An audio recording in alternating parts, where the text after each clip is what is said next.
मेरा नाम लुच छून है। मैं पिछले 15 दिनों से इस टूटे हुए व्हीकल में फंसा हुआ हूं। बाहर जमाने वाली ठंड है, -60 डिग्री। हर तरफ बर्फ ही बर्फ है। करीब 100 साल पहले फ्रॉस्ट कैटास्ट्रोफी नाम की किसी चीज की वजह से दुनिया बर्फ में बदल गई थी।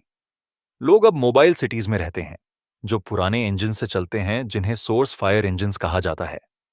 यहां हीट ही सब कुछ है। इसके बिना तुम मर जाओगे।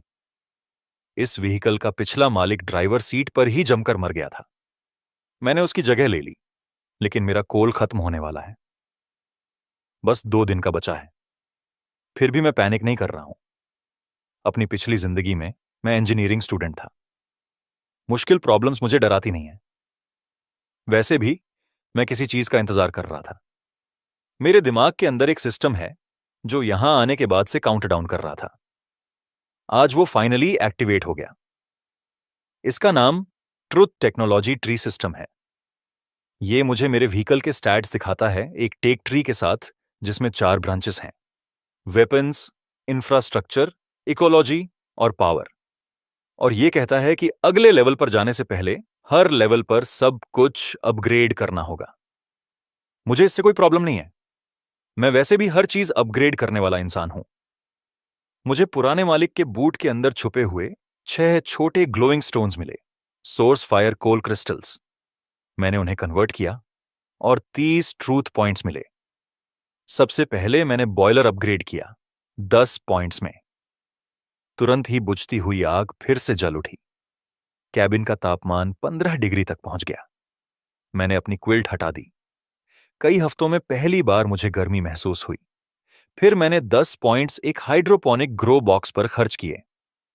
वो मेरे बेड के पास एक पुराने क्रेट के अंदर आ गया, लाइट्स और वाटर सिस्टम के साथ, जो बॉयलर से जुड़ा हुआ था। मैंने एक कैबेज सीड लगाया जो पुराने मालिक ने ब्लैक मार्केट से खरीदा था। सिस्टम ने कहा कि ये 3 दिन में तैयार हो जाएगा। मैं इंतजार नहीं कर पा रहा हूं।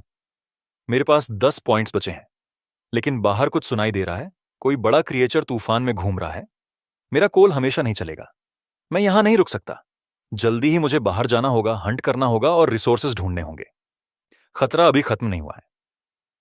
मैंने अपने आखिरी 10 ट्रूथ पॉइंट्स एक वेपन पर खर्च किए, एक स्टीम पावर्ड रिपीटिंग क्रॉसबो। वो फायरिंग पोर्ट पर फिट हो गया, एक ब्रास पाइप के जरिए बॉयलर से जुड़ा हुआ। हर बोल्ट अंगूठे जितना मोटा था, ब्लैक पाउडर से भरा हुआ। आखिरकार मेरे पास असली फायर पावर आ गई थी। मैंने पोलारिस चालू किया और पैल स्नो पर निकल पड़ा, मिनरल्स ढूंढने के लिए। 2 घंटे तक सफेद बर्फ में धीरे धीरे चलते रहने के बाद मुझे एक आइस माउंट के पीछे कुछ काले पत्थर दिखे जो लाल चमक रहे थे, एक कोल्ड क्रिस्टल वेन। मैं तुरंत बाहर नहीं उतरा। अच्छा ही हुआ। अचानक 3 विशाल वुल्व्स बर्फ से बाहर निकल आए। हर एक भैंस जितना बड़ा था, ग्रे वाइट आर्मर्ड स्किन के साथ, और उनकी लाल आंखें मेरे व्हीकल पर टिकी हुई थीं। पहला वुल्फ मेरे फ्रंट आर्मर से टकराया। पूरा कैबिन हिल गया। उसने अपना चेहरा फायरिंग पोर्ट पर दबा दिया, आयरन बार्स को पंजों से नोचते हुए। मैंने क्रॉसबो पकड़ा और ट्रिगर दबाया। स्टीम की आवाज आई, ब्लैक पाउडर फटा और बोल्ट सीधे उसकी खोपड़ी के पार चला गया। सिर खत्म, काम खत्म। बाकी 2 भागने की कोशिश करने लगे। मैंने रिलोड किया और 2 बार और फायर किया। एक वुल्फ कमर से बर्फ में चिपक गया, दूसरा कूदते हुए गले में बोल्ट लगने से गिर गया। 10 सेकंड में तीनों वुल्व्स खत्म। मैं बाहर गया, बॉडीज को काटा और 3 ग्लोविंग ब्लू बीस्ट कोर्स निकाले। ये कोल क्रिस्टल्स से बेहतर थे। मैंने थोड़ा मीट भी लिया और वेन से 1 दर्जन कोल क्रिस्टल्स निकाल लिए। 100 से ज्यादा ट्रूथ पॉइंट्स का लूट मिला।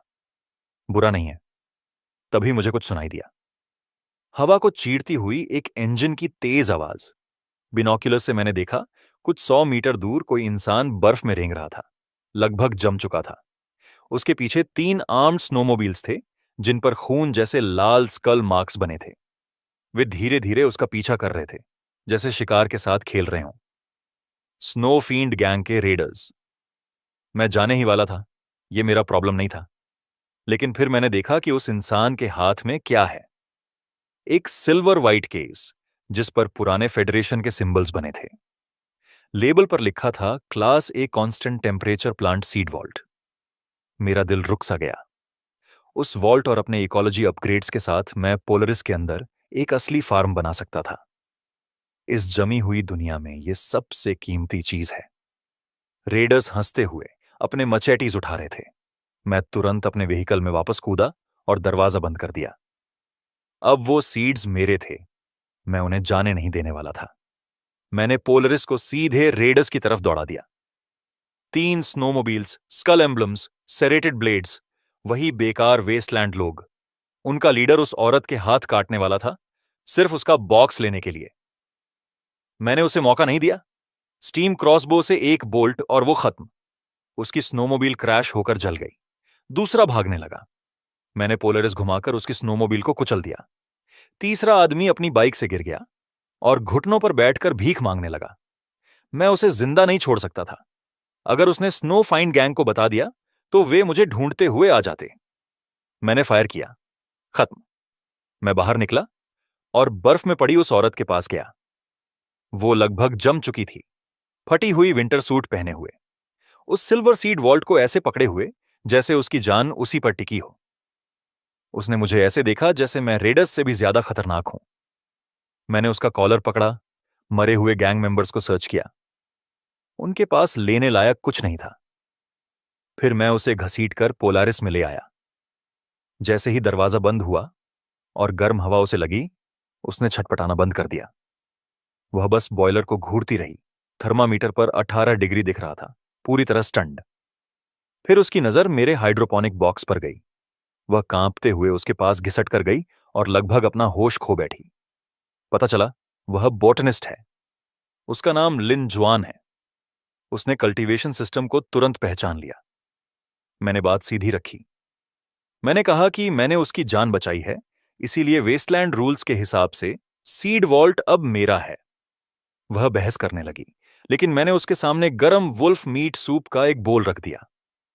उसने 3 दिनों से कुछ भी गरम नहीं खाया था। मैंने अपना ऑफर साफ रखा: फूड, शेल्टर, कांस्टेंट हीट और रिसर्च इक्विपमेंट। बदले में वह और उसके सीड्स पोलारिस के होंगे और वह मेरे लिए फ्रेश वेजिटेबल्स उगाएगी। उसने मीट उठाया, मुंह में भरा, और मैं बात पूरी करूं उससे पहले ही हां बोल दिया। उसने वादा किया कि अगर उसे सही कंडीशंस मिले तो वह वाटरमेलन्स भी उगा सकती है। एक टॉप लेवल सीड वॉल्ट और एक स्किल्ड बॉटनिस्ट, दोनों एक ही दिन में। Perfect combination. लिन जुआन ऐसे खा रही थी जैसे सालों से खाना नहीं देखा हो। नंगे हाथों से वुल्फ मीट पकड़ रही थी। मुंह जल रहा था। गर्मी से उसकी आंखों में आंसू आ रहे थे, लेकिन वह रुक नहीं रही थी। मैं उसे दोष नहीं दे सकता था। 3 दिन की भूख और -60 ऐसा ही कर देते हैं। जब वह खा रही थी, मैंने अपना हॉल फैलाया। वुल्फ्स से मिले 18 कोल क्रिस्टल्स और 3 बीस्ट कोर्स। मैंने सिस्टम से सब स्कैन करवाया। क्रिस्टल्स से 90 पॉइंट्स, कोर्सवुड से 90 पॉइंट्स। बैकअप फ्यूल के लिए कुछ क्रिस्टल्स बचाकर रखने के बाद मेरे पास 160 ट्रुथ पॉइंट्स थे। मैं कभी सब कुछ कन्वर्ट नहीं करता, हमेशा थोड़ा रिजर्व रखता हूं। नंबर अच्छा लग रहा था, लेकिन केबिन नहीं। मुझे दरवाजों और खिड़कियों की हर दरार से हवा सीटी मारती हुई सुनाई दे रही थी। मेरा अपग्रेडेड बॉयलर हीट दे रहा था और पतली मेटल वॉल्स उसे सीधे बाहर की जमी हुई हवा में खो रही थीं। हर झोंका मेरा कोल बेकार जला रहा था। यह मुझे बिल्कुल पसंद नहीं आया। मैं वेस्ट बर्दाश्त करने वालों में से नहीं हूं। मैंने टेक ट्री खोला और जो चाहिए था वो ढूंढ लिया।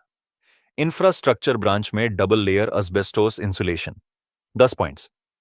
मैंने तुरंत अनलॉक कर दिया। लिन गुआन ये देखकर लगभग खाना खाते हुए चोक हो गई। पीली रोशनी दीवारों पर बेलों की तरह फैल गई। एक मोटी ग्रे वाइट इंसुलेशन लेयर हर सरफेस पर जम गई। Walls, door gaps, window cracks, यहां तक कि सीलिंग के स्क्रू होल्स तक। 10 सेकंड में सब हो गया। बाहर की चीखती हवा लगभग शांत हो गई। थर्मोमीटर 15 से बढ़कर 20 डिग्री पर आकर स्टेबल हो गया। एक टूटे फूटे क्रॉलर के अंदर 20 डिग्री, वो भी एक खतरनाक ब्लिजर्ड के बीच। लिन हुआन ने अपनी वुल्फ बोन गिरा दी और मुझे ऐसे देखने लगी जैसे मैं कोई भगवान हूं। उसने पूछा, मैं कौन हूं? मैंने दीवार पर हाथ रखकर उसकी सॉलिड लेयर महसूस की और कहा, मैं बस एक ड्राइवर हूं जिसे काम सही तरीके से करना पसंद है। फिर मेरी नजर उस सिल्वर केस पर गई। वह अभी भी उसे अपनी छाती से लगाए हुए थी। उसका खाना हो चुका था। अब वक्त था कि वह मुझे दिखाए कि मेरे सीड वॉल्ट के अंदर क्या है। लिन गुआन ने वॉल्ट खोला।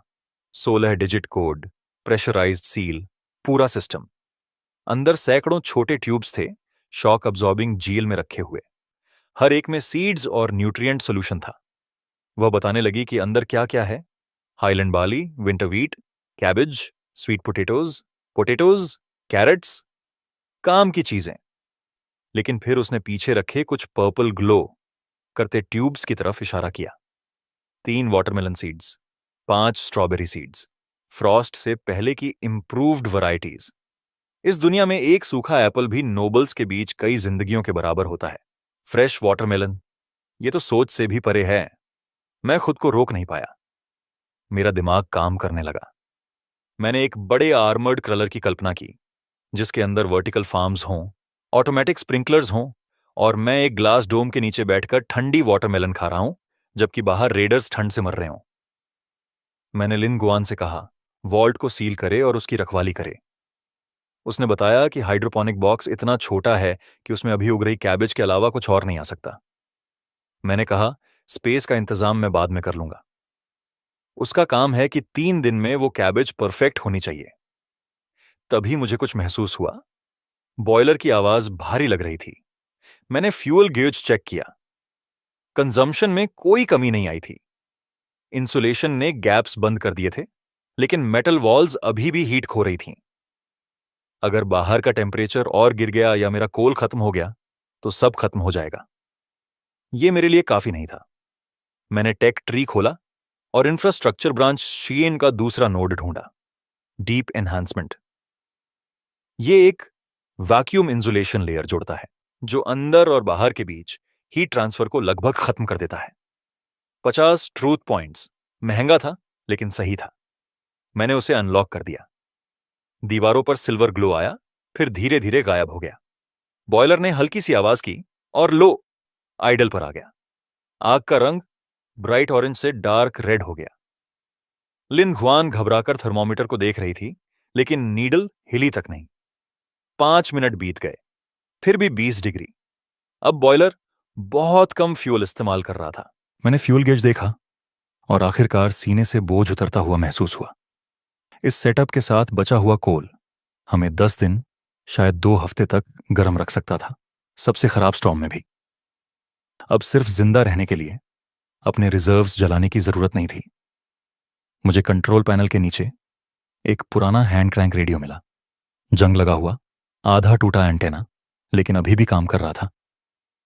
मैंने उसे घुमाकर चालू किया और ब्लैक रॉक सिटी से एक ब्रॉडकास्ट पकड़ लिया।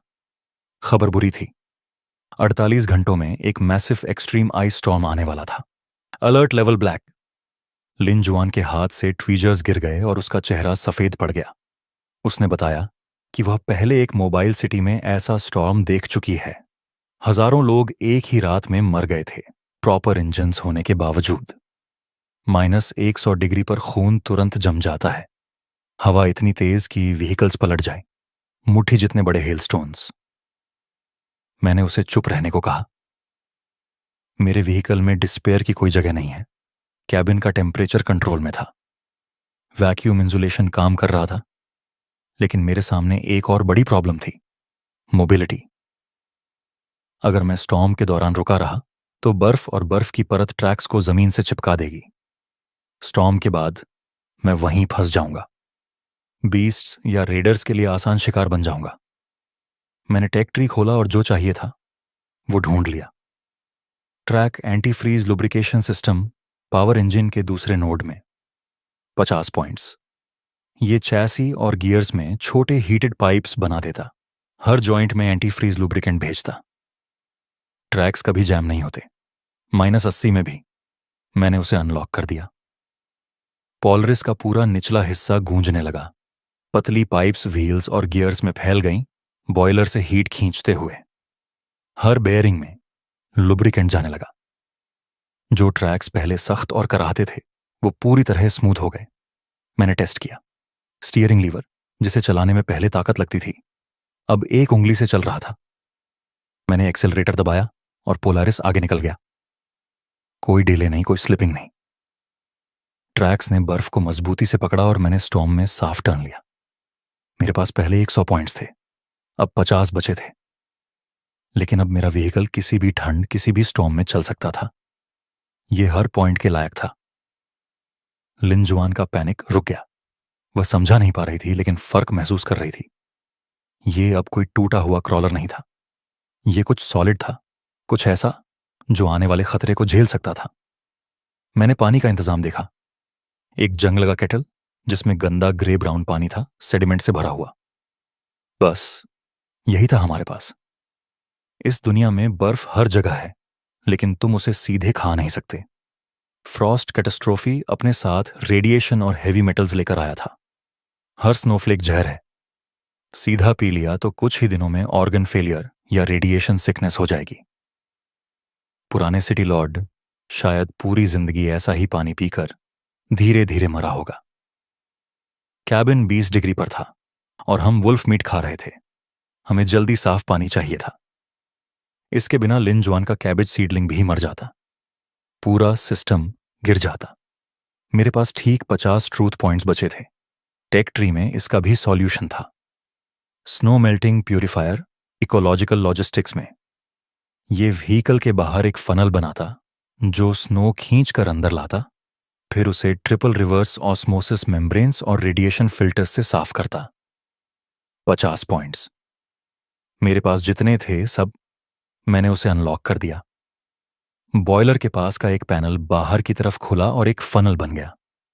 कैबिन के अंदर एक स्टील सिलेंडर उभर आया, साफ मजबूत बॉयलर के हीट सिस्टम से जुड़ा हुआ।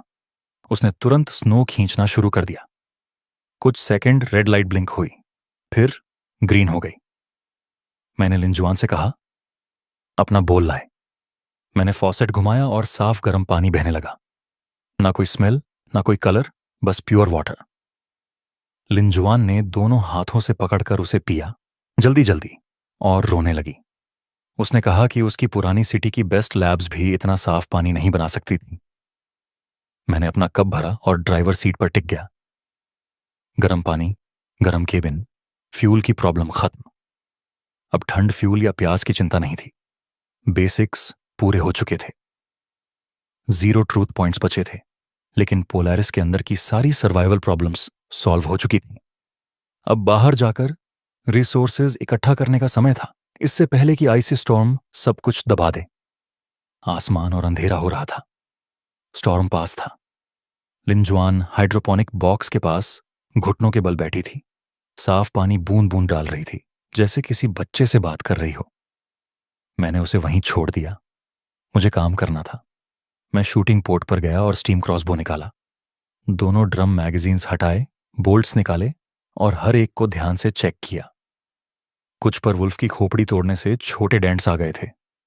मैंने उन्हें स्क्रैप बॉक्स में फेंक दिया। खराब बोल्ट का मतलब कम पेनिट्रेशन। यहां ये गलती जान ले सकती है। मैंने ब्लैक पाउडर को बारीक मैश से छाना, सारा कचरा अलग किया। फिर हर बोल्ट के प्रोपल्शन स्लॉट में साफ पाउडर भरा और उन्हें मैगजीन्स में लोड किया। वापस क्रॉसबो पर लॉक किया। स्टीम वाल्व खोला, प्रेशर नीडल सीधा रेड लाइन तक गया। Perfect combat condition. मैंने अपना कोट पहना और उसे ठुड्डी तक बंद कर लिया। हमारे पास मुश्किल से 2 हफ्तों का कोल और वुल्फ मीट था। अगर स्टॉर्म 1 महीना चला तो हम गर्म कैबिन में बैठे बैठे भूख से मर जाते। मुझे बाहर जाकर हंट करना ही था, इससे पहले कि सब कुछ फ्रीज हो जाए। बीस्ट कोर्स, मीट की कोल, क्रिस्टल्स, जो भी मिल सके। लिन जुआन ने मुझे जाने से रोका। लो एयर प्रेशर, खतरनाक बीस्ट्स, रेडर्स जो शेल्टर के लिए लड़ रहे थे। मैंने क्रॉसबो पर हाथ रखा और कहा, जब तक मैं पोलारिस के अंदर हूं मुझे कुछ नहीं होगा। मैंने उसे इंस्ट्रक्शंस दिए, कैबेज पर नजर रखना, अगर फ्लेम कम हो तो बॉयलर में फ्यूल डालना। उसने जल्दी जल्दी सिर हिलाया। मैं बैठा, स्टीयरिंग पकड़ा और सर्च लाइट्स ऑन किए। 2 तेज रोशनी की बीम्स बर्फ को चीरती हुई आगे बढ़ी। मैंने एक्सेलरेटर पूरा दबा दिया। बॉयलर गरजा। ट्रैक्स ने बर्फ को पकड़ा और पोलारिस तूफान में ऐसे घुस गया जैसे कोई स्टील बीस्ट हो। अब शिकार का समय था। मैं आधे घंटे तक पैल स्नो में चलता रहा। जब सर्च लाइट्स ने कुछ पकड़ा, ग्लेशियर फॉल्ट के पास एक दर्जन कोल क्रिस्टल्स लाल चमक रहे थे, जमीन के हिलने से बना नया वेन। मैं सीधे नहीं गया। मैंने लाइट्स बंद किए, धीरे धीरे आगे बढ़ा, क्रॉसबो के पास गया और स्कोप से बिना पलक झपकाए पूरे 3 मिनट देखा। अच्छा हुआ कि मैंने इंतजार किया। बर्फ का एक ढेर फटा और एक विशाल क्रीचर खड़ा हो गया। एक म्यूटेटेड स्नो बेयर, लगभग 3 मीटर ऊंचा। उसका एक हाथ काले पत्थर में बदल चुका था। अगर मैं सीधे जाता तो वो मेरे हल को कुचल देता। दूरी 180 मीटर थी, बहुत दूर। इस हवा में 80% से कम हेडशॉट एक्यूरेसी। मेरे लिए ये काफी नहीं था। मैंने पोलारिस को बर्फ की ढलानों के पीछे छुपाते हुए धीरे धीरे आगे बढ़ाया। 150 मीटर, 130, 120 पर पहुंचा। Perfect range. मैंने गाड़ी रोकी, क्रॉस हेयर उसके माथे पर टिकाया। वही एक सॉफ्ट स्पॉट था। ट्रिगर दबाया, एक शॉट। बोल्ट सीधा बीच में लगा। बेयर बर्फ में गिर गया और हिला तक नहीं। मैं बाहर कूदा, उसे काटा और एक मिड लेवल बीस्ट कोर निकाला, वुल्फ वाले से बड़ा और ज्यादा चमकदार। मीट उठाया, कोल क्रिस्टल्स लिए और सब कार्गो होल्ड में डाल दिया। तभी मुझे 2 किलोमीटर दूर एक कैनियन से गन फायर और एक्सप्लोजन्स की आवाज सुनाई दी। मैंने बिनॉक्यूलर्स उठाए। 3 आर्मर्ड व्हीकल्स एक पैक ऑफ रेडर्स से विंड शेल्टर के लिए लड़ रहे थे। रॉकेट्स, मशीन गन्स, बर्फ पर खून। एक टूटी हुई केव के लिए इतनी लड़ाई। कुछ लोग वहां जाकर बचे हुए सामान उठाते, मैं नहीं। ऐसी लड़ाई बेवकूफी है। असली शेल्टर वही है जो तुम खुद बनाते हो। मैंने पोलारिस घुमाया और एक बर्फ की पहाड़ी के पीछे निकल गया। शिकार खत्म। अब असली स्टॉर्म के लिए तैयार होना था।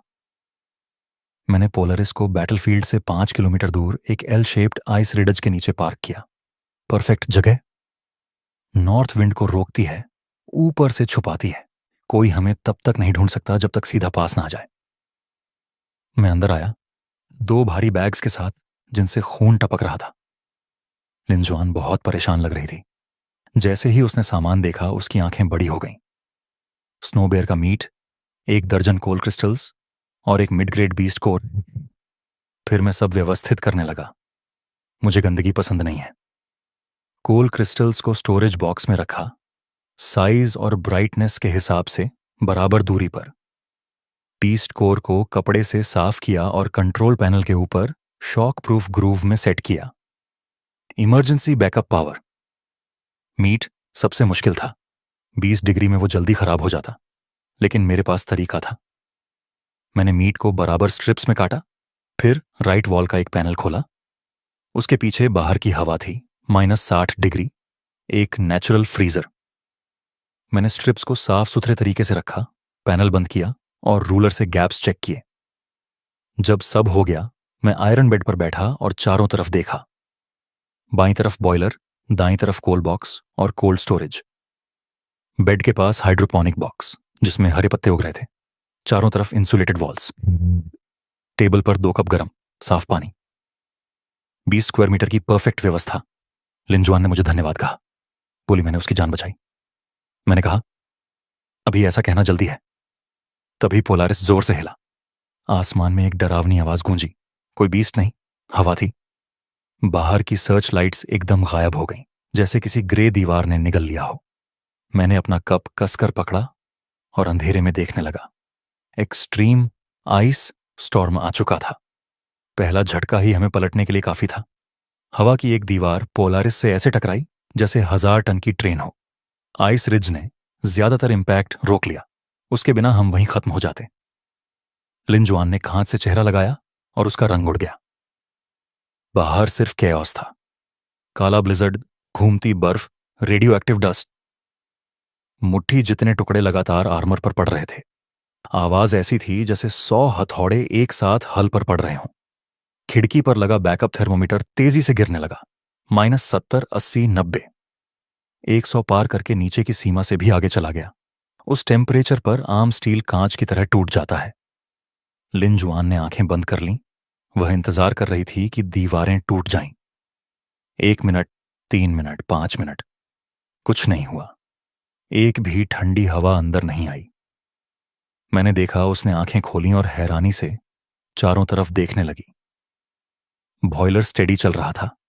इंसुलेशन लेयर में हल्की हल्की सिल्वर चमक रही थी। वैक्यूम थर्मल सिस्टम पूरी ताकत से काम कर रहा था। दीवार पर लगा थर्मोमीटर 20 डिग्री दिखा रहा था, जरा भी नहीं बदला। फर्श के नीचे एंटी फ्रीज सिस्टम हर गियर और बेरिंग में गर्म ऑयल घुमा रहा था। ट्रैक्स ढीले एंड रेडी थे। जरूरत पड़ते ही मैं तुरंत निकल सकता था। बाहर दुनिया खत्म हो रही थी। अंदर 20 डिग्री की गर्म रोशनी थी और एक कैबेज अपनी तीसरी लीफ उगा रही थी।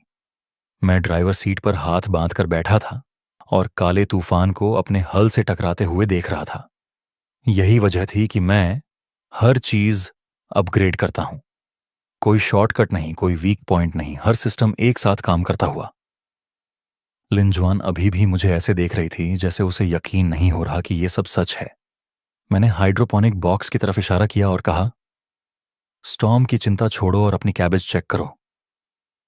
उसने सिर हिलाया, आंसू पोंछे और ग्रो बॉक्स के पास घुटनों के बल बैठ गई। बाहर नरक था, अंदर वेस्टलैंड की आखिरी सेफ जगह थी।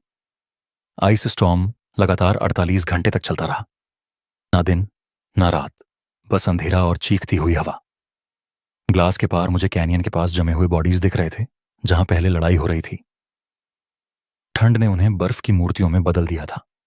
एक तेज झोंके ने एक का हाथ तोड़कर अलग कर दिया और वो टुकड़ों में बिखर गया। रेडियो पर डिस्ट्रेस कॉल्स आ रही थी। लोग कोल मांग रहे थे, कह रहे थे उनके बॉयलर बंद हो गए हैं, उनके पैर सुन्न हो चुके थे। लिंजुआन हर बार यह सुनकर कांप जाती थी। मैंने रेडियो बंद कर दिया। इस तूफान में दरवाजा खोलकर किसी की मदद करना खुदकुशी होता। मैं बेवकूफ नहीं हूं। तभी हाइड्रोपोनिक बॉक्स ने बीप किया। 72 घंटे, बिल्कुल समय पर। कैबेज तैयार थी। बोल जितनी बड़ी मोटी हरी पत्तियां जिन पर पानी की बूंदें चमक रही थीं, उसमें असली खाने की खुशबू थी। हम दोनों बस उसे देखते रह गए। मुंह में पानी आ रहा था। कई दिनों तक सिर्फ सख्त सूखा मीट खाने के बाद फ्रेश वेजिटेबल्स खजाने जैसे लग रहे थे। मैंने उसे 4 हिस्सों में काटा। एक हिस्सा आज के लिए, बाकी वैक्यूम सील करके कोल्ड पैनल में रख दिया। रूट्स मिट्टी में ही छोड़ी, दूसरी बार उगाने के लिए। मैंने वुल्फ मीट के साथ कैबेज स्ट्यू बनाया। मीट को बराबर टुकड़ों में काटा, आधे घंटे तक उबाला जब तक ब्रॉथ मिल्की वाइट नहीं हो गया। पेपरकॉर्न्स और मोटा नमक डाला। फिर कैबेज को हाथ से तोड़कर उसमें डाला। 3 मिनट, 1 सेकंड भी ज्यादा नहीं। हरी पत्तियां फैट सोखकर कुछ और ही बन गई। लिंजुआन खाते हुए रो रही थी, डर से नहीं, स्वाद से। उसने कहा, यह उसकी जिंदगी का सबसे अच्छा खाना है। मैं भी झूठ नहीं बोलूंगा। जब वो मीठा कैबेज जूस और मीट ब्रॉथ मेरे गले से नीचे गया तो एक पल के लिए मैं भी ढीला पड़ गया। खाने के बाद मैंने लिंजुआन को प्यूरिफाइड वाटर से बर्तन धोते हुए पकड़ लिया। मैंने उसे तुरंत रोका। साफ पानी सिर्फ पीने और सीड्स के लिए है, बॉयलर का कॉन्डेंसेशन वाटर क्लीनिंग के लिए। मेरे व्हीकल में कुछ भी वेस्ट नहीं होता। फिर मैं काम पर लग गया। मैंने अपना हॉल निकाला। 10 लो ग्रेड कोल क्रिस्टल्स और स्नो बेयर से मिला मिड लेवल बीस्ट कोर। मैंने उन्हें टेबल पर एक परफेक्ट सर्कल में रखा। कोर बीच में 1 मिलीमीटर भी इधर उधर नहीं। सिस्टम ने सब स्कैन किया। कोल क्रिस्टल से 50 पॉइंट्स, बीस्ट कोर से 200 पॉइंट्स। ये उम्मीद से ज्यादा था। एक कोर 40 कोल क्रिस्टल्स के बराबर। हाई लेवल म्यूटेंट बीस्ट्स चलते फिरते खजाने हैं। मैंने सब कन्वर्ट कर दिया। कुल 250 ट्रुथ पॉइंट्स। मैंने टेक ट्री खोला और स्थिति देखी। इकोलॉजी और पावर ब्रांचेस मजबूत थीं। वाटर सिस्टम काम कर रहा था। कैबेज उग रही थी। ट्रैक्स -100 डिग्री में भी चल रहे थे। सब साबित हो चुका था। लेकिन डिफेंस और फायर पावर में कमी थी। इंसुलेशन हीट को अंदर रखता था, लेकिन आर्मर अभी भी पतली स्टील का था। एक जोरदार वार स्नोबेयर या हेवी वेपन से इसे चीर सकता था, और स्टीम क्रॉसबो दूर से अच्छा था, लेकिन अगर दुश्मन पास आ गए तो उसका एंगल बेकार हो जाता। मुझे क्लोज रेंज डिफेंस चाहिए था, और कुछ ऐसा जो हेवी आर्मर को भी तोड़ सके। मैंने वेपन्स ब्रांच का अगला नोड देखा। वही अगला कदम था। Steam high pressure spray gun, 50 points. ये पोलरिस के चारों कोनों में हिडन नोजल्स लगाता, जो बॉयलर से जुड़े होते। कमांड मिलते ही ये 3 मीटर के दायरे में 200 डिग्री स्टीम और उबलता पानी हर दिशा में फेंकते। ये उन खतरों के लिए परफेक्ट था जिनसे मैं सबसे ज्यादा डरता था। स्कैवेंजर्स और प्रेडेटर्स जो चुपके से आकर डोर्स खोलने या ट्रैक्स चबाने की कोशिश करते हैं जहां क्रॉसबो काम नहीं आता। मैंने उसे अनलॉक कर दिया। बॉयलर से 4 ब्रास कनेक्टर्स निकले, दीवारों के अंदर से होते हुए आर्मर को पार कर गए। 4 हनीकॉम्ब नोजल्स हुल के हर कोने पर बाहर आए और घूमकर चेक किया। कंट्रोल पैनल पर एक नया ब्रास स्विच आया, रेड सेफ्टी कवर के साथ। लिंजुआन ने पूछा, ये क्या है? मैंने कहा, ये गर्म पानी का शॉवर हेड है, लेकिन मुझे इसे असली में टेस्ट करना है। मैंने सेफ्टी कवर उठाया और स्विच दबाया। बॉयलर गरजा और सुपर हीटेड स्टीम के जेट्स पोलारिस के चारों कोनों से बाहर निकले। बाहर तापमान -100 डिग्री था, स्टीम 200 डिग्री से ज्यादा। 300 डिग्री का फर्क। 3 मीटर के अंदर की बर्फ पिघली नहीं, टूटकर सफेद धूल बन गई। सब कुछ जलती हुई भाप के एक घने धुएं के पीछे गायब हो गया। अगर कोई रेडर उसमें फंस जाता तो सिर से पैर तक जल जाता और कुछ भी नहीं देख पाता। अटैक और स्मोक स्क्रीन एक साथ। मैंने 5 सेकंड बाद उसे बंद कर दिया। कैबिन का टेम्परेचर आधा डिग्री गिर गया और वाटर टैंक थोड़ा कम हो गया। ताकतवर था, लेकिन चलाने में महंगा। रोज इस्तेमाल करने लायक नहीं, सिर्फ आखिरी ऑप्शन जब कोई बहुत पास आ जाए। क्लोज रेंज का ब्लाइंड स्पॉट कवर हो गया। अब मुझे इसका उल्टा चाहिए था, लॉन्ग रेंज के लिए, हेवी टारगेट्स के लिए। ऐसे आर्मर्ड क्रीचर्स जो क्रॉसबो का बोल्ट सहकर भी चलते रहे। एक शॉट, एक किल। मैंने वेपन्स ब्रांच का तीसरा नोड देखा, फायर पावर ट्री का टॉप। वही जवाब था उन बड़े और खतरनाक टारगेट्स के लिए। आधा मिनट में कैबिन फिर से 20 डिग्री पर आ गया। लिनहुआन पानी की बर्बादी पर नाराज थी, लेकिन मुझे फर्क नहीं पड़ा। बर्फ हर जगह है, मैं और बना सकता हूं। मैंने तीसरे वेपन्स नोड को ध्यान से देखा। Armour piercing explosive fish spear cannon.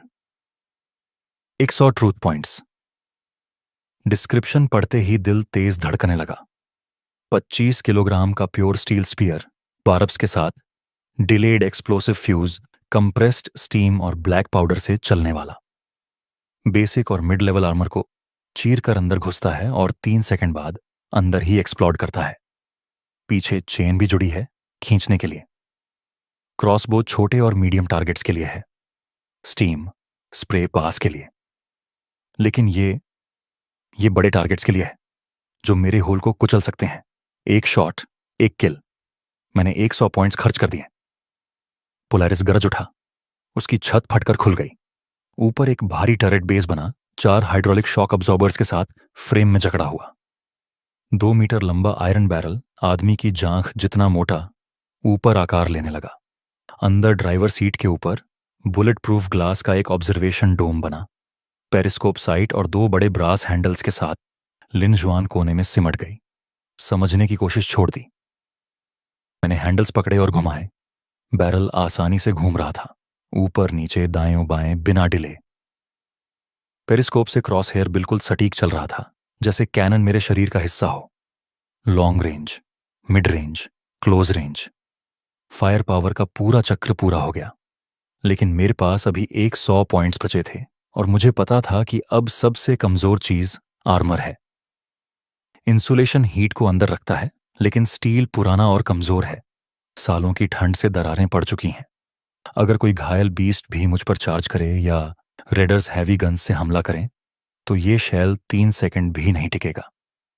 एक परफेक्ट मशीन को सिर्फ बड़े हथियार नहीं चाहिए, उसे उतना ही मजबूत आर्मर भी चाहिए।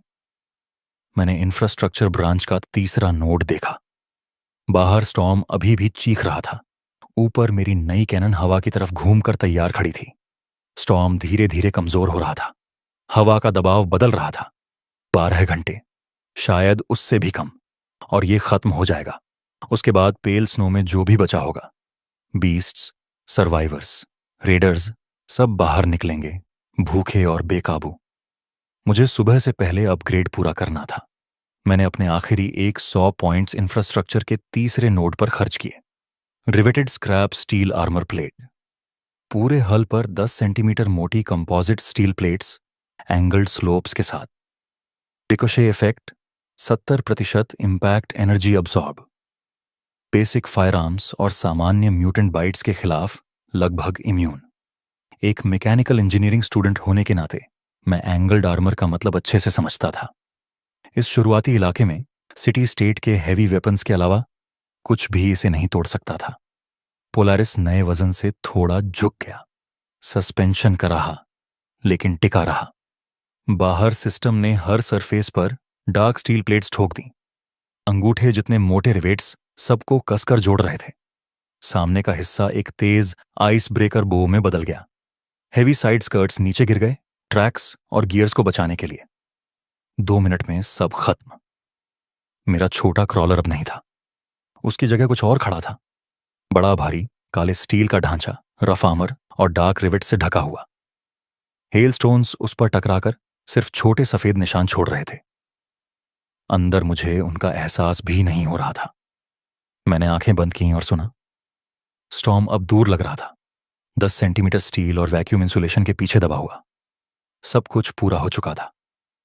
Long range spear cannon, mid range crossbow, close range steam spray, vacuum insulation, heavy armour, anti freezers tracks, constant temperature cabin, pure water system, seed vault, hydroponic farm. 0 truth points बचे थे, लेकिन हर एक इस vehicle में लगा हुआ था। लिनजुआन ने पूछा, क्या हम अब सेफ हैं? मैंने सच बताया, इस दुनिया में पूरी सेफ्टी जैसी कोई चीज नहीं है। बस और मोटा आर्मर और बड़े गन्स होते हैं। लेवल 1 टेक ट्री की चारों ब्रांचेस पूरी तरह अपग्रेड हो चुकी थीं। लेकिन यह सिर्फ शुरुआत थी। पोलारिस को आगे इवॉल्व करने के लिए मुझे ऊपर वाले कोर नोड्स एक्टिवेट करने थे, और उसके लिए ऐसे रिसोर्सेज चाहिए थे जो कोल क्रिस्टल्स और बीस्ट कोर्स से कहीं ज्यादा बड़े हों। स्टॉर्म लगभग खत्म हो चुका था। मैंने अपना पानी का ग्लास नीचे रखा और जमी हुई खिड़की से उस बिजली भरे आसमान को देखने लगा। सुबह होते ही हम बाहर जाने वाले थे। अब कुछ बड़ा करना था। स्टॉर्म की आवाज धीरे धीरे रोर से विस्पर में बदल गई। बड़े हेलस्टोन्स की जगह हल्की बर्फ गिरने लगी। खिड़कियों से धुंधली रोशनी अंदर आने लगी। स्टॉर्म खत्म हो रहा था। मैं ड्राइवर सीट पर बैठकर टेक ट्री देखने लगा। LV1 के सारे नोड्स जल रहे थे, बस ऊपर वाले कोर्स अभी भी ग्रे थे। मैंने उनके डिस्क्रिप्शंस खोले।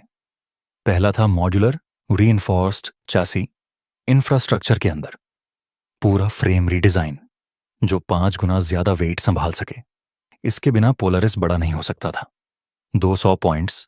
दूसरा था mechanical gear fire control console weapons branch में, एक यूनिफाइड कंट्रोल सिस्टम जो क्रॉसबो, स्पीयर कैनन और स्टीम स्प्रे को एक साथ सेमी ऑटोमेटिक टारगेटिंग के साथ चलाए। और 200 पॉइंट्स। सिर्फ इन दो के लिए 400 पॉइंट्स चाहिए थे, और पावर और इकोलॉजी के टॉप कोर्स अभी बाकी थे। LV2 पर जाने के लिए, पोलारिस को बड़ा करने के लिए, इको फार्म और हैवी वेपन्स लगाने के लिए कुल 1000 पॉइंट्स चाहिए थे। 1000 पॉइंट्स मतलब 5 मिड लेवल बीस्ट कोर्स या 200 कोल क्रिस्टल्स। ज्यादातर लोगों के लिए नामुमकिन, लेकिन मैं ज्यादातर लोगों जैसा नहीं हूं। अगर वेस्टलैंड में मिनरल्स कम हैं, तो मारने के लिए चीजें बहुत हैं। लिनजुआन ने बताया कि कैबेज फिर से लगा दी गई है। अगली हार्वेस्ट में 5 दिन लगेंगे।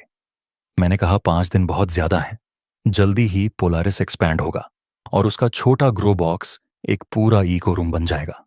उसे यकीन नहीं हुआ। मैंने कहा, मेरे व्हीकल में इम्पॉसिबल जैसा कोई शब्द नहीं चलता। मैंने हर वेपन चेक किया। क्रॉसबो के ड्रम्स पूरे भरे हुए, स्पीयर कैनन में 50 पाउंड का स्टील हार्पून रेडी, कैबिन के अंदर सब सिक्योर। बॉयलर वाल्व को थोड़ा और बढ़ाया। काला आसमान आखिरकार खुला। हल्की रोशनी अंदर आई। हवा रुक गई। स्टॉर्म खत्म हो गया। उसने बहुत कुछ खत्म कर दिया था। जो बचा था वो अब बाहर निकलेगा, भूखा, पागल और मेरे लिए जरूरी रिसोर्सेज लेकर। मैंने बॉयलर चालू किया। पोलारिस ने अपने ऊपर जमी बर्फ झाड़ी।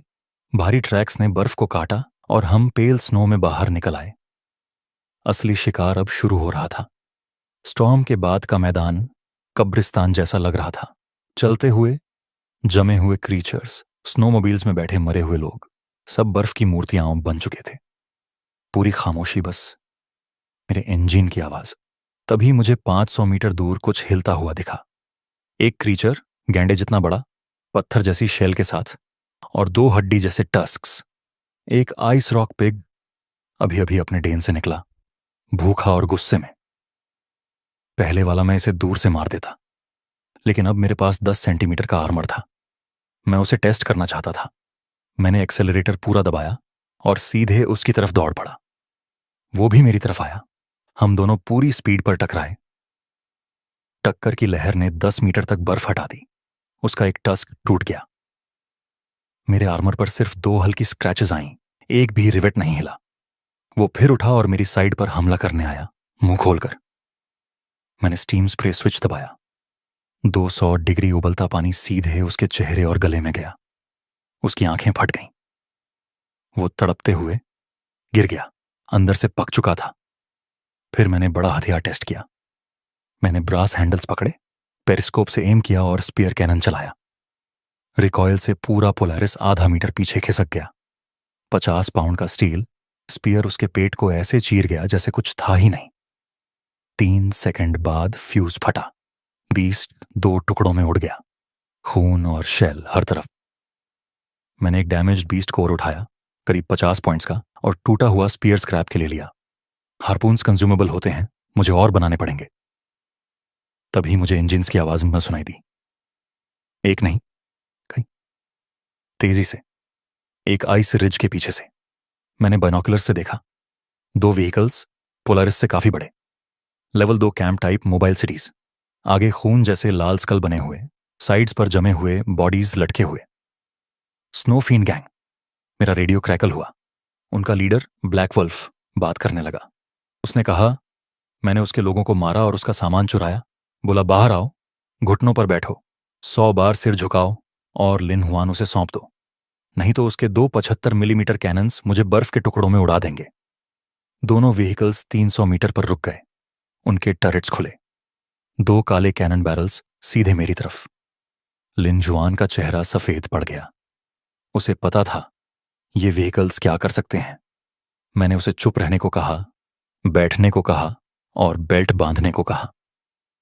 मैंने डैमेज्ड स्पीयर को वापस कैनन में डाला। वो मुड़ा हुआ था, लेकिन चेन ठीक थी। मेरे पास बस एक शॉट था। मैंने रेडियो का जवाब नहीं दिया।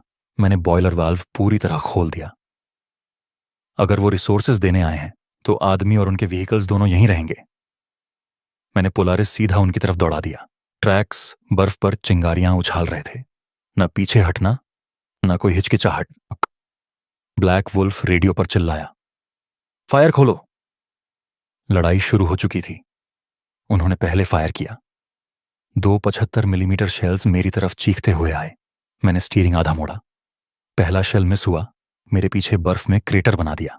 दूसरा सीधा फ्रंट वी शेप्ड आर्मर पर लगा। आग की चमक। लिन जुआन चिल्लाई। लेकिन जब धुआं हटा, पोलारिस अभी भी आगे बढ़ रहा था। स्लोप्ड आर्मर ने हिट को डिफ्लेक्ट कर दिया। बस हल्का डेंट और जलने के निशान। एक भी रिवेट नहीं टूटा। ब्लैक वुल्फ को यकीन नहीं हुआ। सच कहूं तो मुझे भी नहीं, लेकिन कैलकुलेशन सही थी। Angled composite steel kinetic energy को निगल जाती है। अब दूरी एक 150 मीटर थी। मैं तुरंत क्रॉसबो पर गया। रैपिड फायर, सारे बोल्ट्स एक ही जगह पर, दूसरे व्हीकल के ट्रैक ड्राइव गियर के गैप पर। हर बोल्ट लगा, ट्रैक टूट गया। व्हीकल कंट्रोल खोकर घूम गया और आइस हिल से टकरा गया। खत्म। दूसरे व्हीकल में बैठा ब्लैक वुल्फ पागल हो गया। उसने कैनन छोड़ दिया और सीधे मेरी तरफ दौड़ा, मुझे वजन से कुचलने के लिए। मैंने उसे आने दिया। 5 मीटर पर मैंने स्टीम स्प्रे दबाया। 200 डिग्री उबलता पानी उसके आधे खुले कॉकपिट की हर दरार से अंदर गया। वो चीखा। उसकी आंखों के आगे सब सफेद हो गया।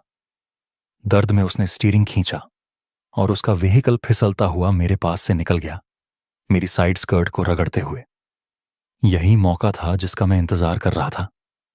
मैंने कैनन के हैंडल्स पकड़े और उसके एक्सपोज्ड रियर पर एम किया, जहां बॉयलर पतले आर्मर के पीछे था, 10 मीटर से भी कम दूरी पर। पॉइंट ब्लैंक मैंने स्पीयर कैनन फायर किया। मुड़ा हुआ हार्पून उसकी साइड प्लेट को चीरता हुआ सीधे हाई प्रेशर बॉयलर में घुस गया। 3 सेकंड, फिर एक्सप्लोजन। बर्फ के मैदान पर छोटा मशरूम क्लाउड उठा। व्हीकल हवा में उछला और आग के गोले में गिर गया। कुछ भी नहीं बचा। 2 मीडियम कॉम्बैट व्हीकल्स और मेरा एक अपग्रेड क्रॉलर, दोनों खत्म। पोलारिस जलते हुए मलबे के सामने खड़ा था। खरोंचें थीं, डेंट्स थे, लेकिन टूटा नहीं था। हर अपग्रेड, हर पॉइंट जो मैंने लगाया था, armour, crossbow, steam spray, spear cannon, सब एक साथ वैसे ही काम कर रहे थे जैसे मैंने डिजाइन किया था।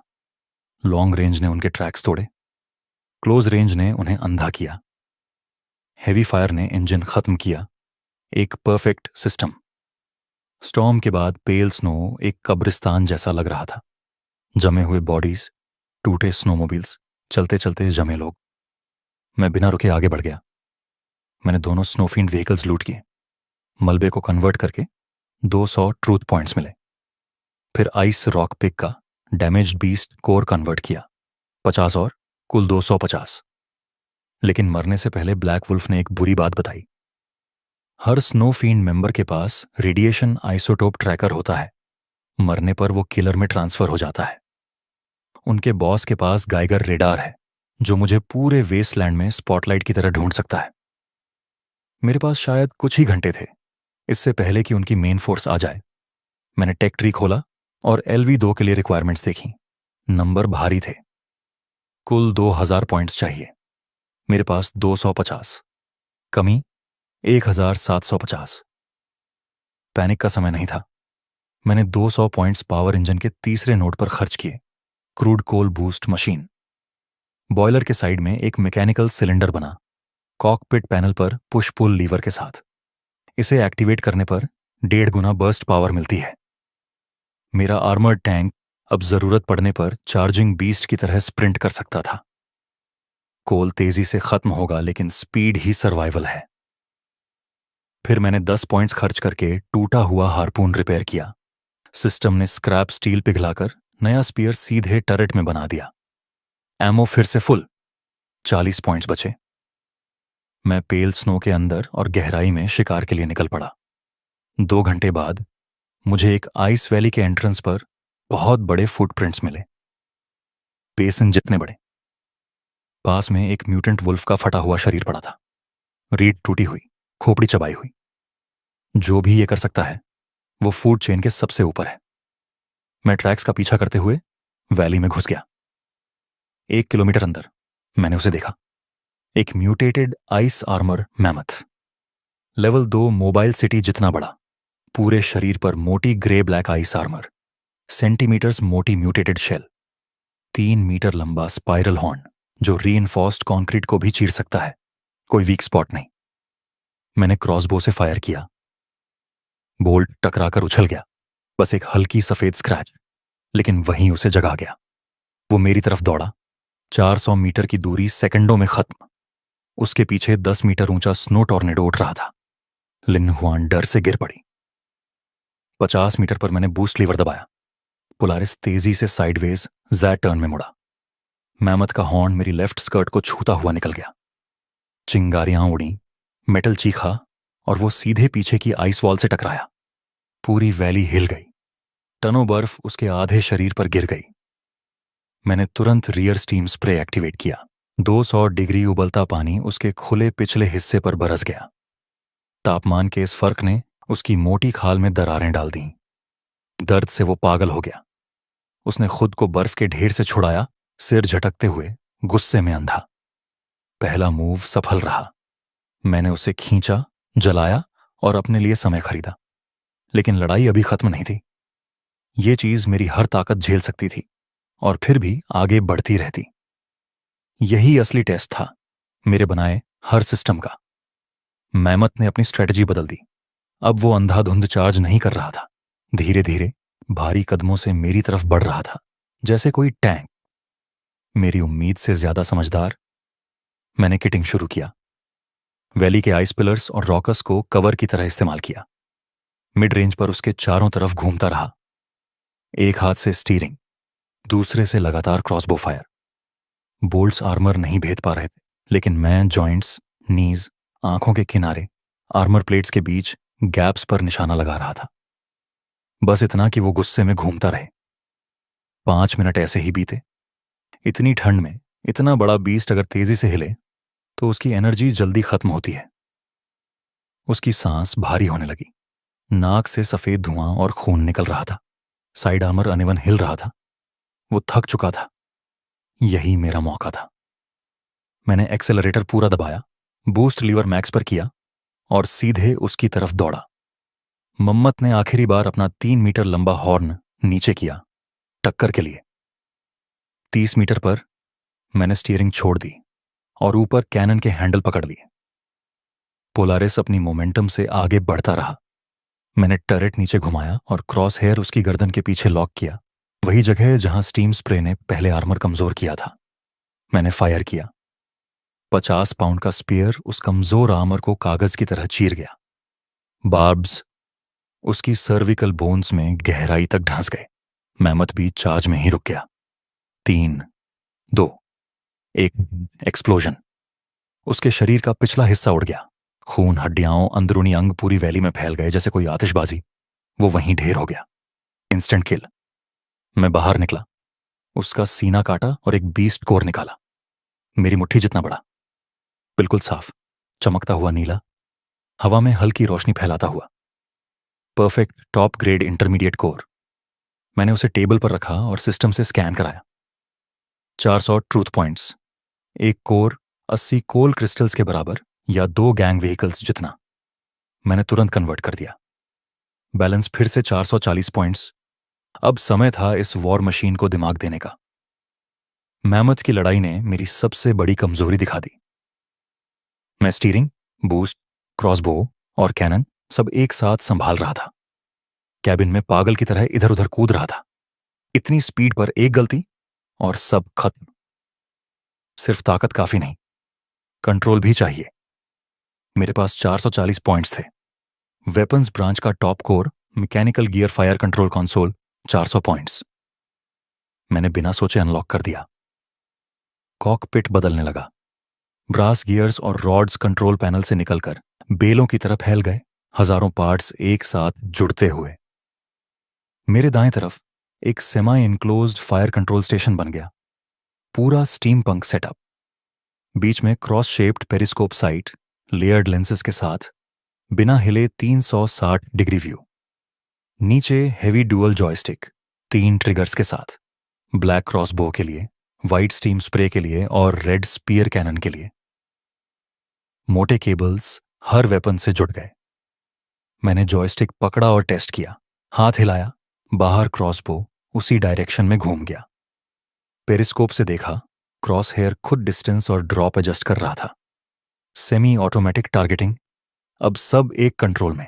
अब बायां हाथ ड्राइव और बूस्ट करेगा, दायां हाथ फाइट। अब मुझे इधर उधर भागने की जरूरत नहीं। Long range, mid range, close range, तीनों फायर पावर लेयर्स अब मेरी उंगलियों के नीचे। वेपन्स ब्रांच पूरी तरह कंप्लीट। 40 पॉइंट्स बचे। अभी भी 1360 पॉइंट्स चाहिए LV2 तक पहुंचने के लिए। 3 टॉप कोर्स, हर एक 400 का, और एक बाकी नोड 200 का। लेकिन अब बूस्ट इंजन और इस फायर कंट्रोल सिस्टम के साथ पूरा पेल स्नो मेरा हंटिंग ग्राउंड था। स्टॉर्म अभी खत्म हुआ था। भूखे बीस्ट्स और डेस्परेट वॉन्डरर्स हर जगह थे, सब चलते फिरते ट्रूथ पॉइंट्स। मैंने इंजन चालू किया और फिर से बाहर निकल गया। असली हार्वेस्ट अब शुरू हो रहा था। 5 दिन तक लगातार हंटिंग। फायर कंट्रोल कंसोल के साथ सब बदल गया। मेरी हिट रेट 100% हो गई। दायां हाथ से जॉयस्टिक, ट्रिगर दबाओ, 2 सेकंड में रीलोड और फिर फायर। मुझे अपनी सीट से हिलने की भी जरूरत नहीं थी।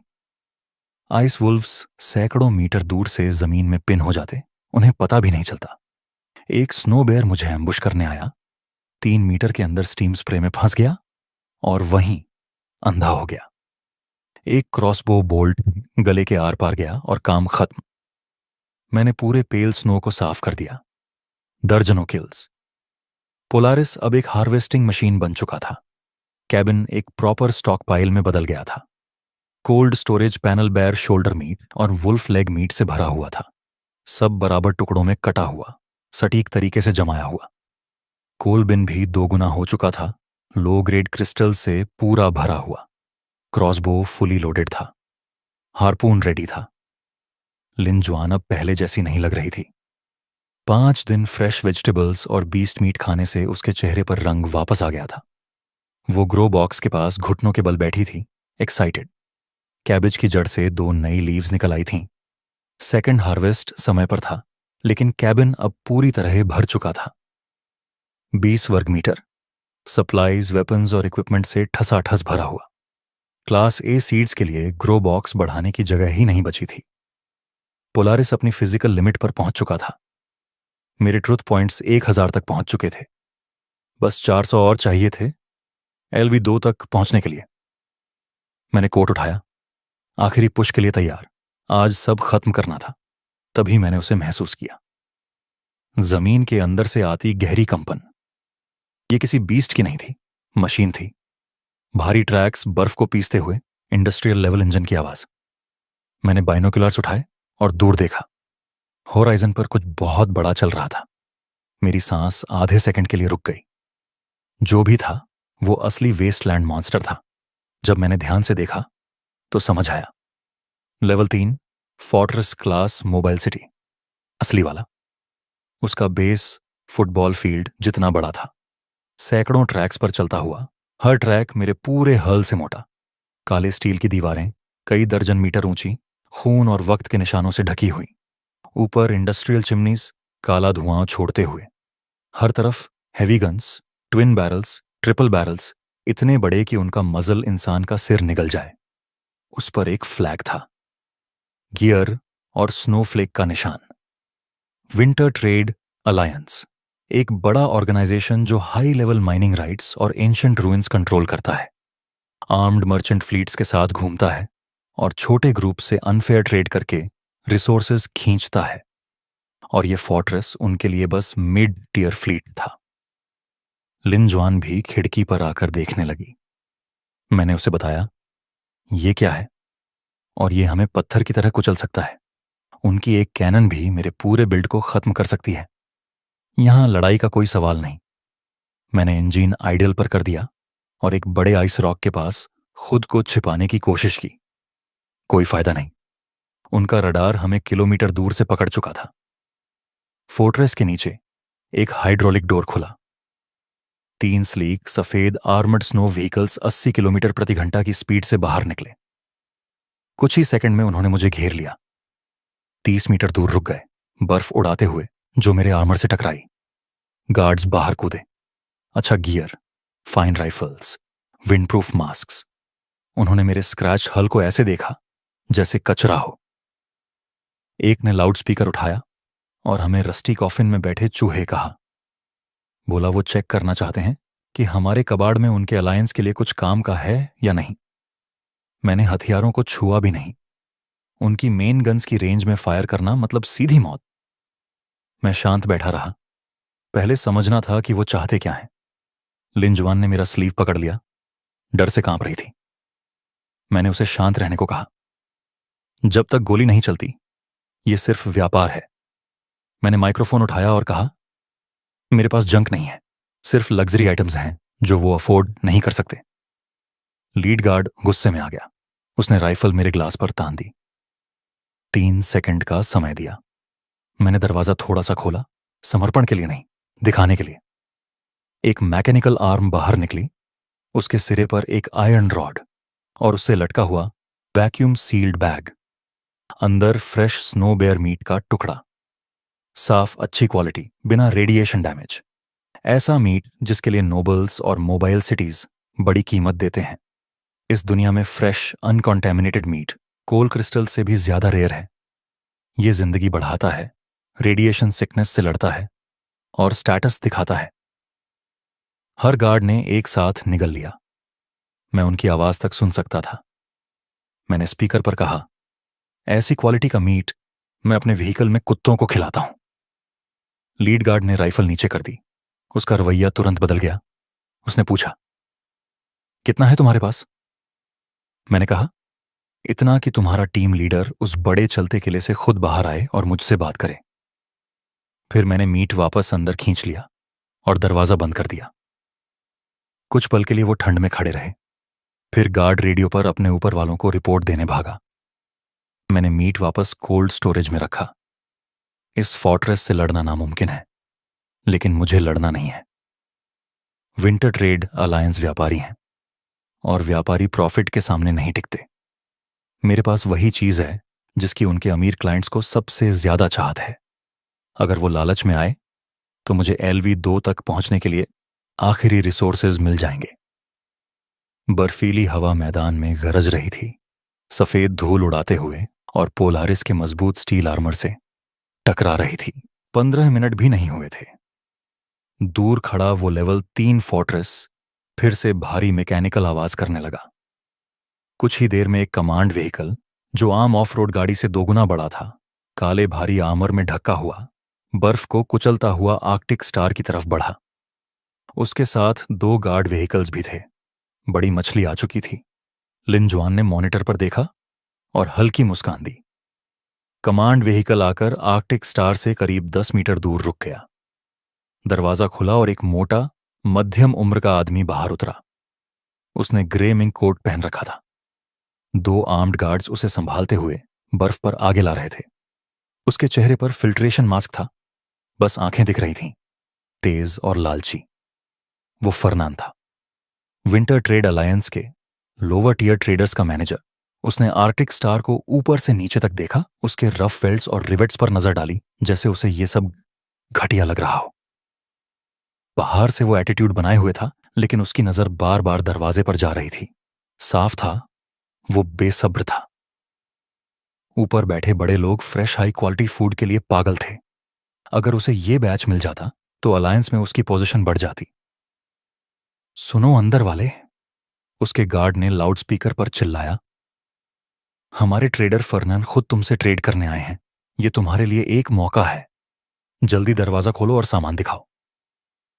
आर्कटिक स्टार के बाहर कम्युनिकेटर पर लाल लाइट जली। मेरी आवाज निकली, ठंडी और सीधी। ये लक नहीं, बिजनेस है। अगर सामान देखना है तो वो मोटा आदमी खुद ऑब्जर्वेशन पॉइंट तक आए।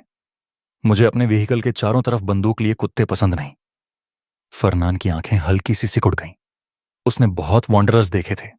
आमतौर पर ऐसे लोग घुटनों पर आ जाते हैं, लेकिन यहां डर का नाम नहीं था। आवाज सीधी, सख्त, जैसे स्टील। स्नोस्टॉर्म के बाद जिंदा बचा हुआ, मॉडिफाइड ट्रैक्ड व्हीकल के साथ और टॉप क्वालिटी मीट लेकर बैठा आदमी। यह आसान टारगेट नहीं था। वो आगे बढ़ा, गार्ड्स को पीछे हटाया, आर्कटिक स्टार के साइड पर ऑब्जर्वेशन पोर्ट के सामने आकर रुक गया, मोटे बुलेट प्रूफ ग्लास के पीछे। अंदर से पैनल खुला। हम दोनों आमने सामने। उसने घमंड से कहा, सुना है तुम्हारे पास top quality mutated beast meat है। अलायंस रूल्स के हिसाब से माल दिखाओ और दाम बताओ। अगर तुम उसी लेवल का 10 जीन स्नो बेयर मीट दे सकते हो तो मैं 100 लो ग्रेड सोर्स फायर कोल क्रिस्टल्स या 1000 ट्रेड पॉइंट्स दूंगा। 100 कोल क्रिस्टल्स, करीब 500 ट्रूथ पॉइंट्स। किसी छोटे ट्रेडर के लिए यह बड़ी डील होती। मेरे लिए कुछ भी नहीं। मैं हंसा भी नहीं, बस एक टुकड़ा उठाया, करीब 20 जीन का टॉप क्वालिटी स्नोबेयर मीट, और सीधे ग्लास पर दे मारा। मोटा ताजा साफ रंग वाला मीट। फरनान की आंखें फैल गईं, उसकी सांस तेज हो गई। 20 जीन, इतनी क्वालिटी का मीट फोर्ट्रेस के अंदर 10 गुना दाम पर बिकता। मैंने शांत आवाज में कहा, यह तो सिर्फ एपेटाइजर है। उसके रिएक्ट करने से पहले ही मैंने अगला मूव किया। अपने हाथ में एक छोटा सा हरा टुकड़ा उठाया, आधा हथेली जितना। उस पर पानी की एक बूंद टंगी हुई, फ्रेश ग्रीन लीफ। फरनान का चेहरा बदल गया। वो लगभग ग्लास से चिपक गया। उसकी आंखें उस पत्ते पर जमी हुई थीं। उसके गले से भूखी आवाज निकली। इस जमी हुई दुनिया में, जहां 100 साल से फ्रॉस्ट है, फ्रेश ग्रीन प्लांट वो खजाना है।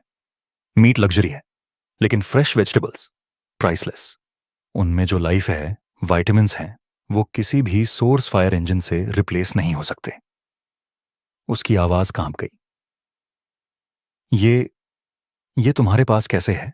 फोर्ट्रेस लेवल सिटी भी इतनी फ्रेश वेजिटेबल्स मुश्किल से उगा पाती है। मैंने पत्ता उंगलियों में दबाया, सीधे उसकी आंखों में देखा। यहां कुछ भी इम्पॉसिबल नहीं है। अब गेम मेरे हाथ में था। मैंने मीट और लीफ दोनों वापस खींच ली। नजरें उसकी लालच भरी आंखों में गड़ी रहीं। अब बात करते हैं असली प्राइस की। ठंडी हवा अब भी चल रही थी, लेकिन फरनान के माथे पर पसीना आ गया था। वो हरी कैबेज की लीफ और टॉप क्वालिटी स्नोबेयर मीट उसके दिमाग पर पूरी तरह छा चुके थे। अगर वो ये सामान अलायंस में वापस ले जाता और ऊपर बैठे लोगों को देता तो प्रमोशन पक्का था। शायद उसे किसी बड़े सिटी स्टेट मोबाइल सिटी में भी भेज दिया जाता। प्राइस बताओ। उसकी आवाज अब नरम थी, पहले जैसी घमंडी नहीं। जो चाहो, high grade water filters, tons of coal, advanced alloy armour, जो भी मेरे कारवा में है मैं दे सकता हूं। यह ऑफर किसी भी वंडरर को पागल कर देता, लेकिन मेरा चेहरा नहीं बदला। अपना बेकार सामान रखो अपने पास, मैंने सीधा कहा। मुझे कोल नहीं चाहिए, पानी नहीं चाहिए, और तुम्हारा घटिया आर्मर भी नहीं। फरनान चुप हो गया। वेस्टलैंड में ये सभी करेंसी होते हैं। तो फिर मुझे क्या चाहिए? मैं ग्लास के पास झुक गया, आंखों में हल्की चमक। मुझे सिर्फ एक चीज चाहिए। वो ध्यान से सुनने लगा। प्री सिविलाइजेशन के रेयर साइंटिफिक ब्लूप्रिंट्स या कोई भी टेक्निकल डेटा कैरियर्स जो तुम लोग समझ नहीं पाते। जितने ज्यादा उतना अच्छा, जितने हाई लेवल उतना बेहतर। यह सुनकर फर्नांड सच में चौंक गया।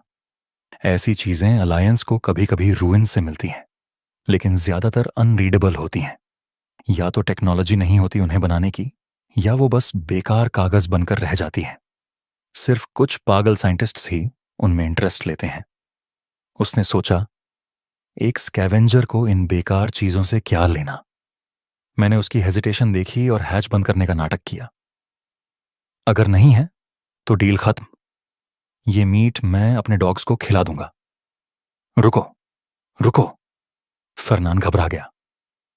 मौका हाथ से निकल रहा था। उसने जल्दी से कोट के अंदर हाथ डाला और एक flat silver grey metal tube निकाली। मेरे पास एक है, मेरी प्राइवेट कलेक्शन में। उसने गहरी सांस ली। 6 महीने पहले हमारे कैरावैन को एक पुराने मिलिट्री बंकर में मिला था। कहते हैं इसमें मेमोरी एलॉय का फोर्जिंग डायग्राम है, लेकिन टेक्नोलॉजी बहुत पुरानी है, एनर्जी रिक्वायरमेंट बहुत ज्यादा है। अलायंस ने इसे बेकार समझकर मुझे दे दिया। Memory alloy. ये सुनते ही मेरा दिल एक पल के लिए रुक गया। मुझे सिस्टम के रूल्स पता थे।